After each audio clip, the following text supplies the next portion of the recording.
Good morning. This is the Lou Rockwell Show, and great to have as our guest this morning, Judge John V. Denson. John is a practicing defense attorney in Opelika, Alabama. More important for our talk today, he's a scholar, a historian, a wonderful writer. Be sure to take a look at his archive on lourockwell.com that we'll link to. He's the editor of The Cost of War book, an historically important work published by the Mises Institute. He's also the author of Century of War, another important work by John. Author of many, many great articles. And of course, he's also the greatest LRC book reviewer. And one of our most popular shows is always when John comes on and talks about books he's read and why they're important for us to pay attention to them. Normally, he's got a stack of books he talks about, which is always quite wonderful. Today, he's just got one book, but it sounds fascinating. It's called Hidden History, an exposé of modern crimes, conspiracies, and cover-ups in American politics by Donald Jeffries. John, so great to have you here with us today. Thank you very much, Lou. This is a surprise to you. I know that I've just got one book, but I've got a lot to say about it. The author is Donald Jeffries. He started off at 19 years old working with Mark Lane, researching the JFK. Who just passed away, Mark Lane. He did. Yes. Yeah, I just read that.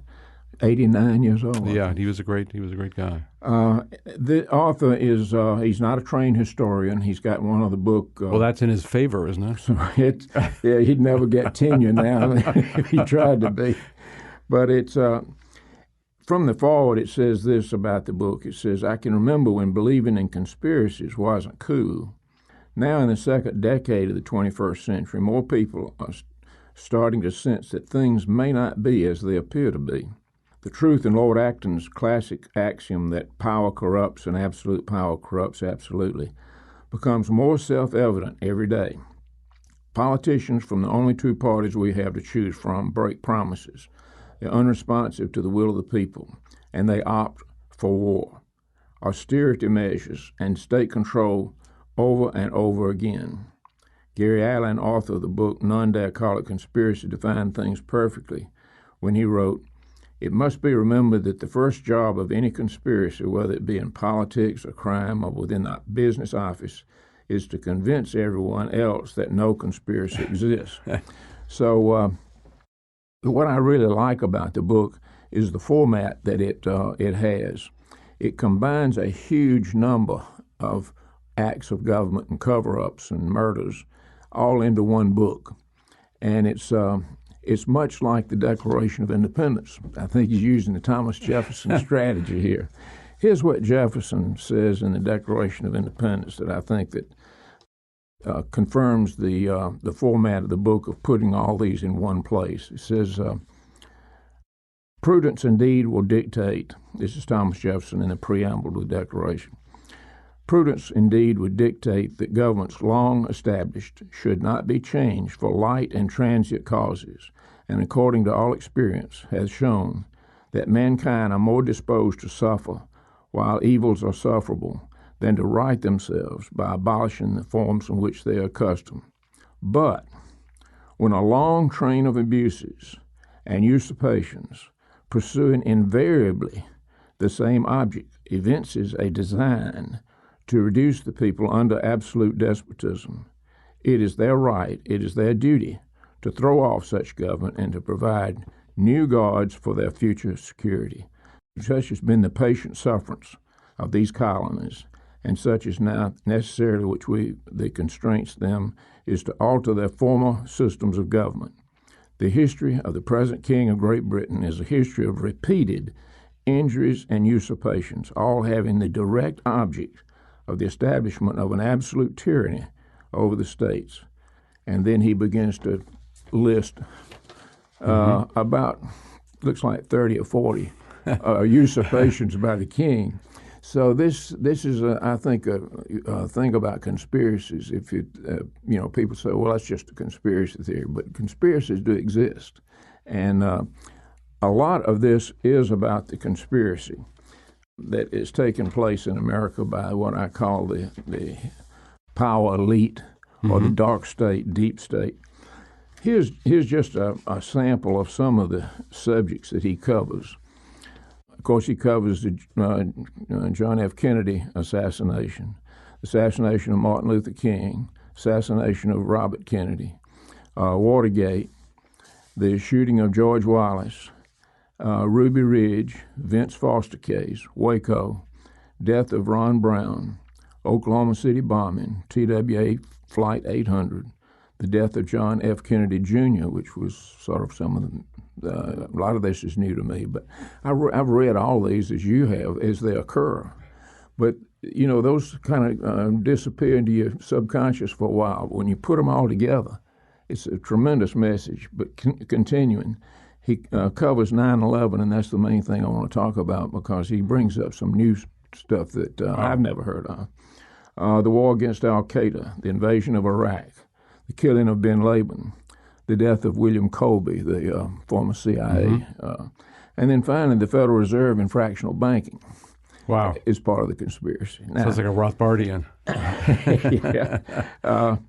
And he makes a reference to you in here one time. But anyway, the book came out in 2014, but I've just read it, and of course the title got me right away.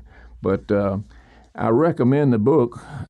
It has an obvious defect of no footnotes, but he writes it like it puts in parentheses where his sources are for all these things. And they're all things, they're official documents or they're newspaper articles and so forth.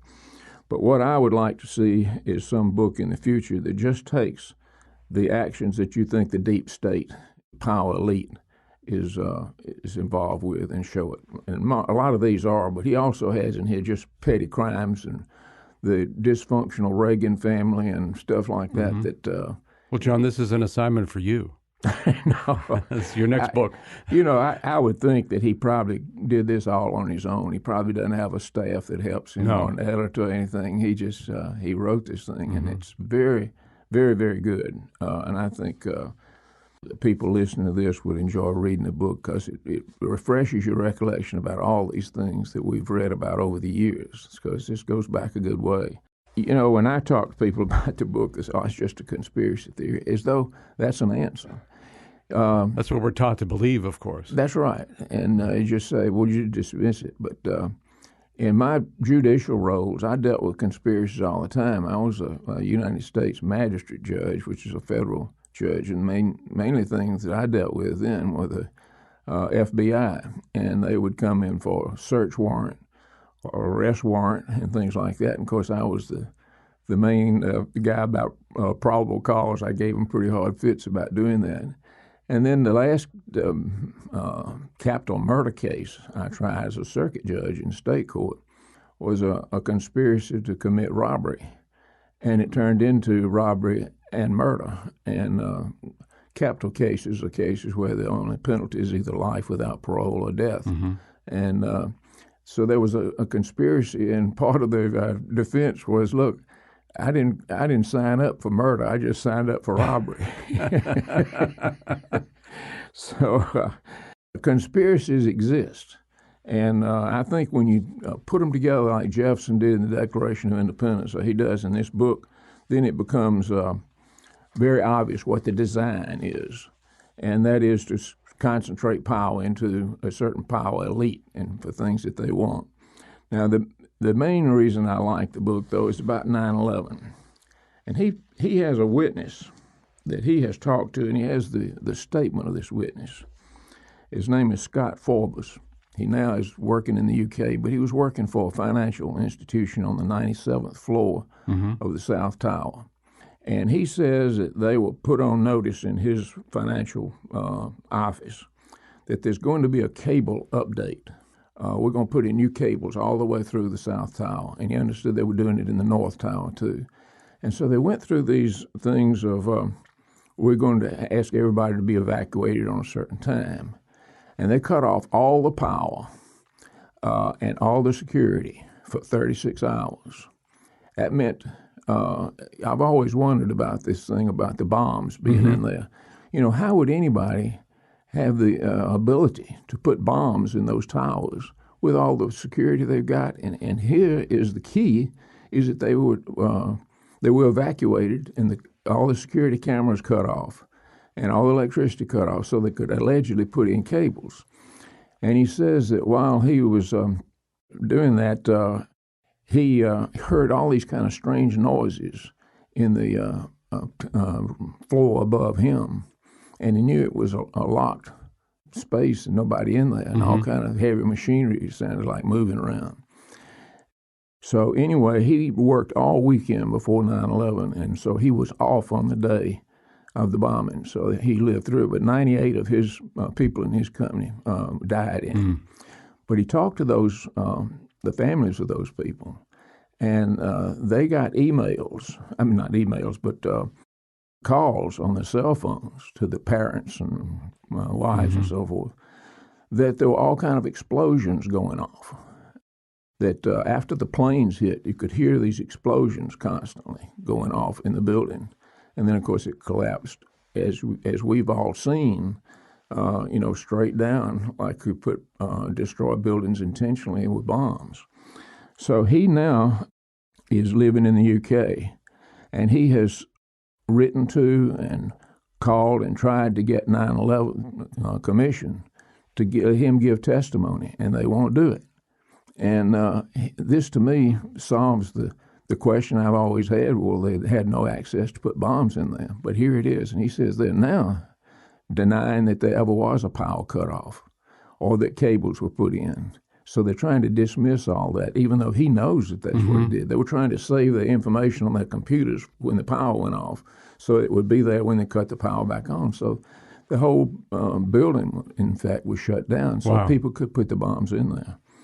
But he's got a long statement from him, so this is not somebody that he doesn't know. He's got it in here, and all the facts about how they could have put bombs in there. And I think that's an important piece of testimony, and part of the cover-up is that they are now saying, no, we didn't cut the power off. I've always thought it was interesting. It used to be a staple of local news whenever a local building was blown up and went down into its own footprint, because it was so interesting to see. Yeah. That's never shown anymore.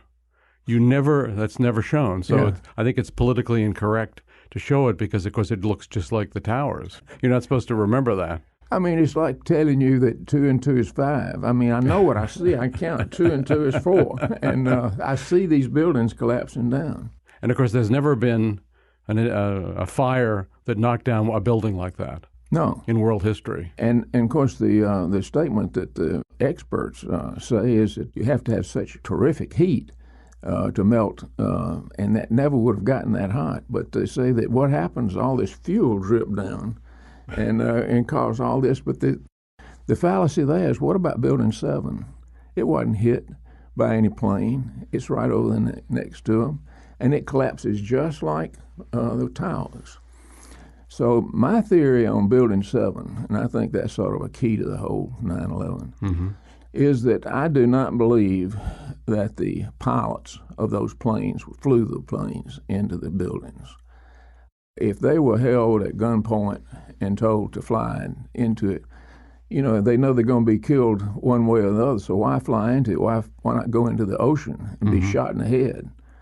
And I do not believe that those guys that say were flying the planes, the hijackers, could fly a plane. I took flying lessons back in the 60s and learned how to fly a Cessna 182 is what they said they did. And I've flown into the Atlanta airport and taken off and gotten in line with all the jets, and they've quit letting the little planes come in. It may be because I came in there. But anyway, I can swear to you that learning how to fly a 182 Cessna in no way qualifies you to fly a commercial jet. My brother was a P-51 pilot in World War II, and immediately after the war he went with Pan American and stayed with them till his retirement. He flew every plane that they had. And he trained a lot of pilots. And one time we were both in Los Angeles, and one of his regular routes was Los Angeles to London and then to Seattle and back to London and so forth. So he was taking off the next morning in a 747. So he said, would you like to go up in the cockpit and take a look?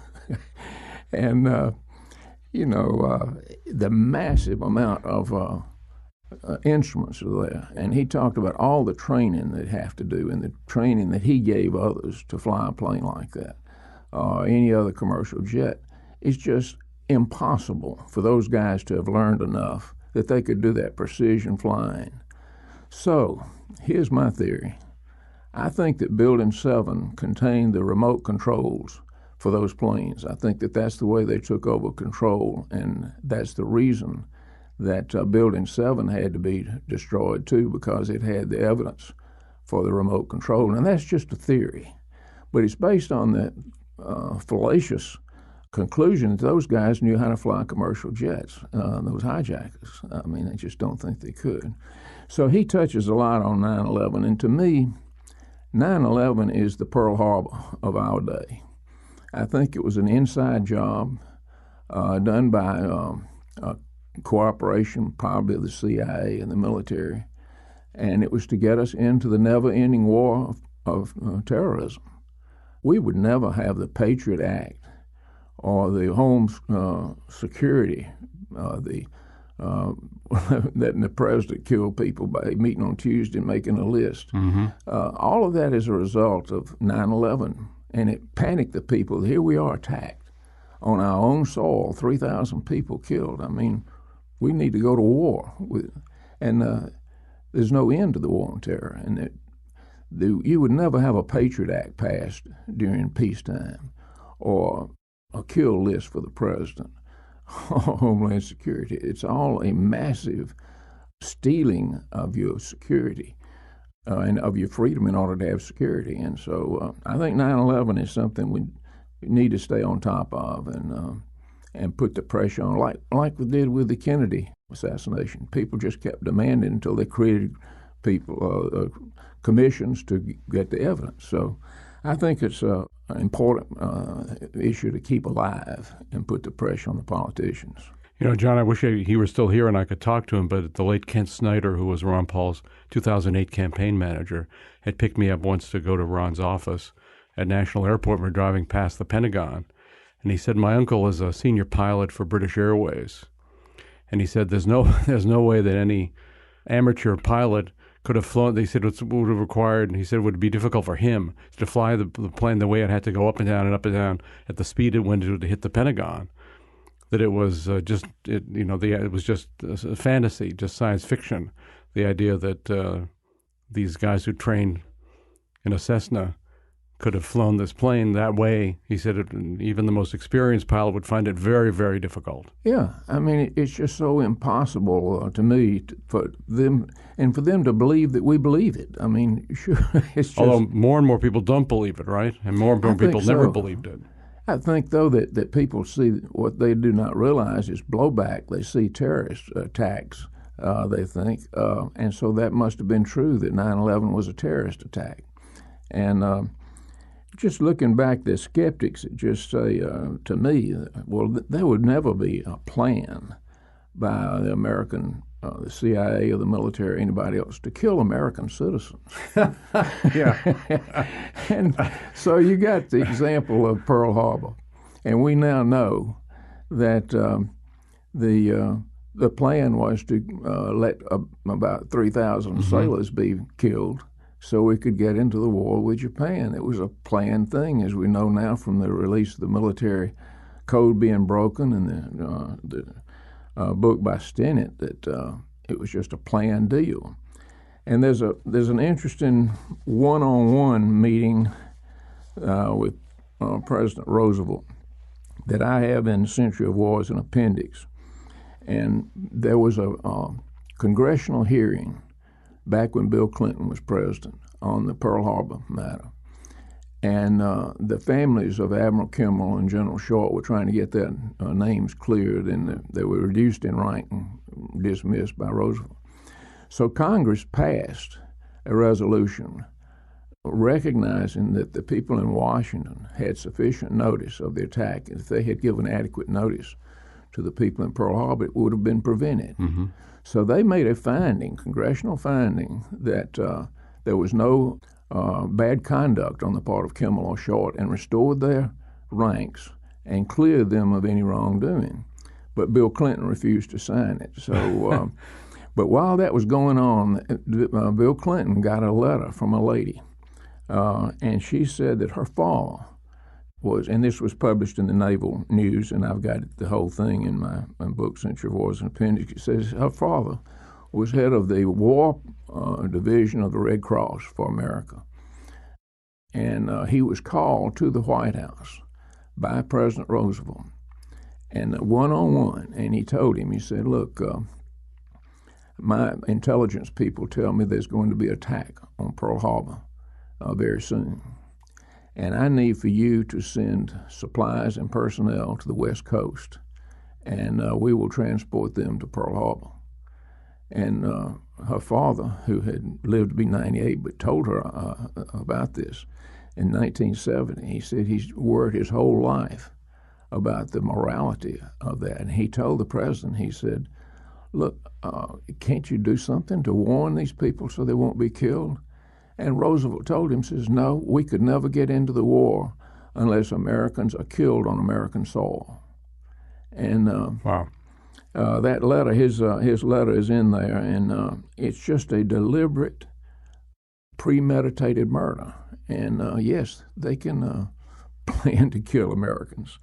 There's also something that I was not aware of about killing Americans on American soil, and it's called Operation Northwoods. Mm-hmm. You can Google this now. This was a top secret document that was created by the Joint Chiefs of Staff.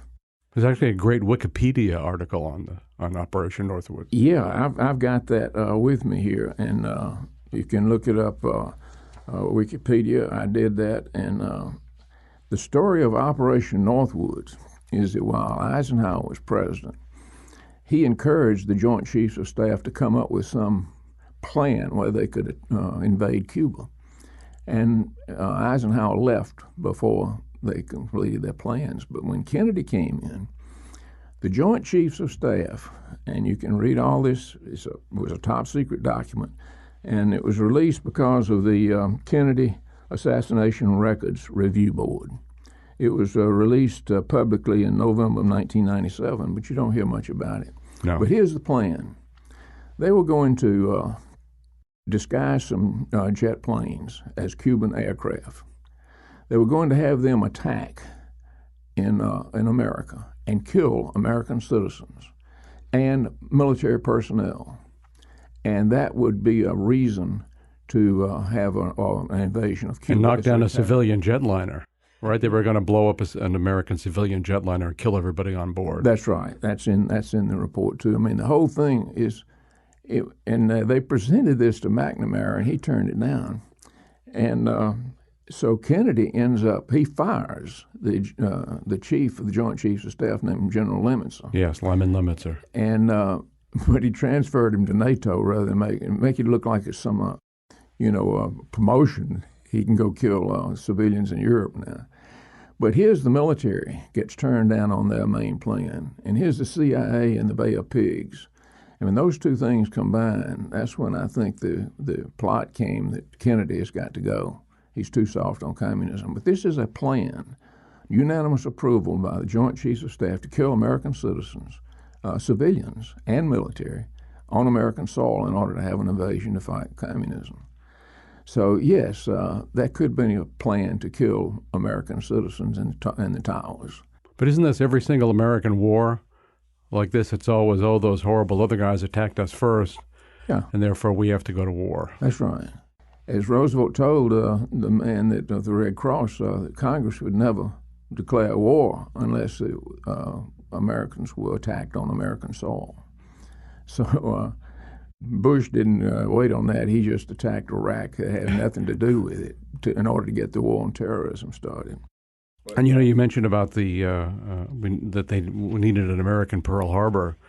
The PNAC report, Project for a New American Century, of Bill Kristol and similar neocons, actually said what's necessary for the proper security policy and war policy is a new Pearl Harbor. And of course, they got their new Pearl Harbor. That's right. Yeah. It's exactly planned just like the other Pearl Harbor to make sure Americans are killed on American soil. And that'll bring the people around to go for war. And to me, this is the war they've all looked for, because it's what's going to be the end of the war on terrorism. Like Obama, I heard on the radio today, we're not at war with the Islamic State. These are individuals that are attacking us. I mean, who's going to sign a peace treaty for the terrorists? How is this ever going to end?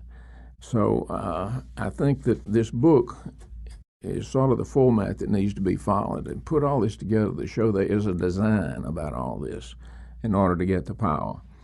In one of the last chapters in the book, Where Do We Stand Now, he editorializes, and he quotes longtime Senator William Fulbright, who was in charge of foreign relations in the U.S. And pretty good on those. Pretty good. Yes.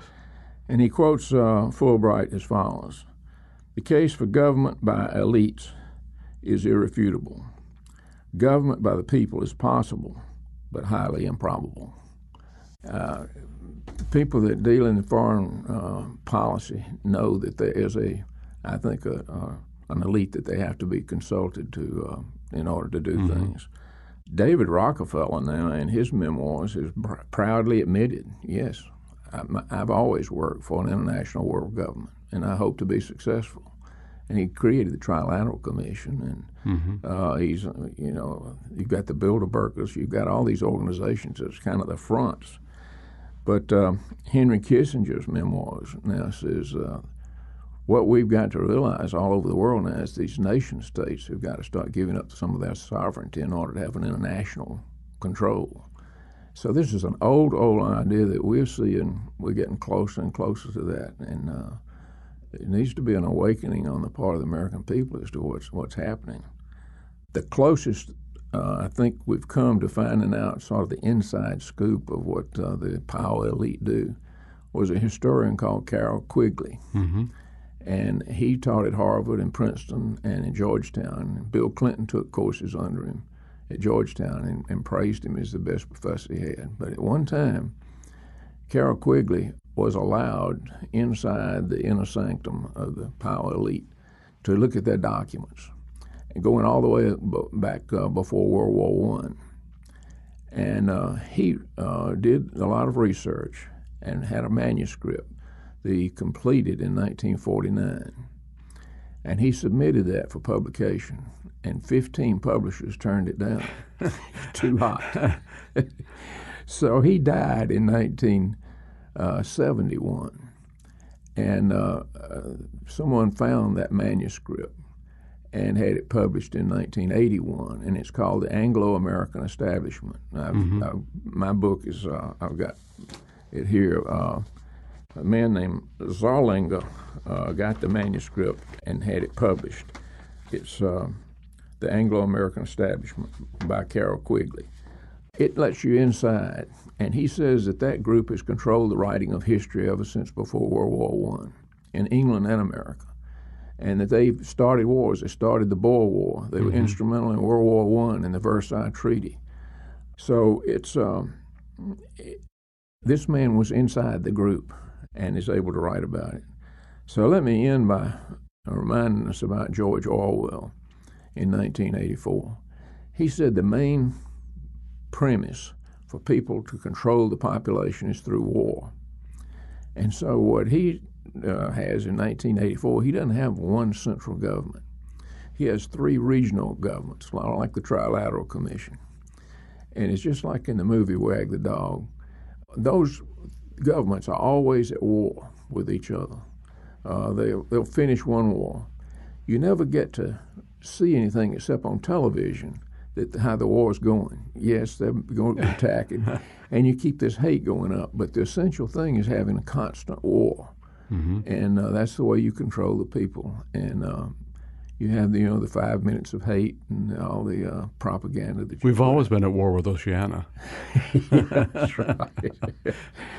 But anyway, I think that's a pregnant warning by George Orwell that's very perceptive on his part as to where the power elite is and what their methods are. And it's books like Hidden History that can remind us about this long train of abuses that have taken away our freedom in order to give us alleged security. So I recommend the book.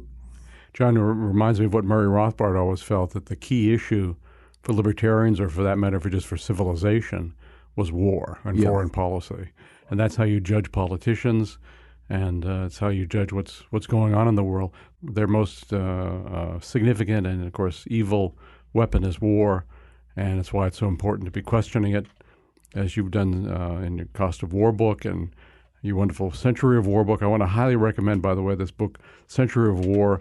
It fits with modern tastes. It's not a very long book, but it sure is packed with facts, so beautifully written. And if you want to understand war, Murray Rothbard's book on war, little book on war, and John Denson's book on A Century of War, those are the places to go. And John, thanks a million for coming on today, telling us about hidden history. It sounds like a great book. And of course, we'll link to your books. We'll link to this book on the podcast page. And hope you come back again soon. Thank you very much. Well, thanks so much for listening to the Lou Rockwell Show today. Take a look at all the podcasts. There have been hundreds of them. There's a link on the LRC front page. Thank you.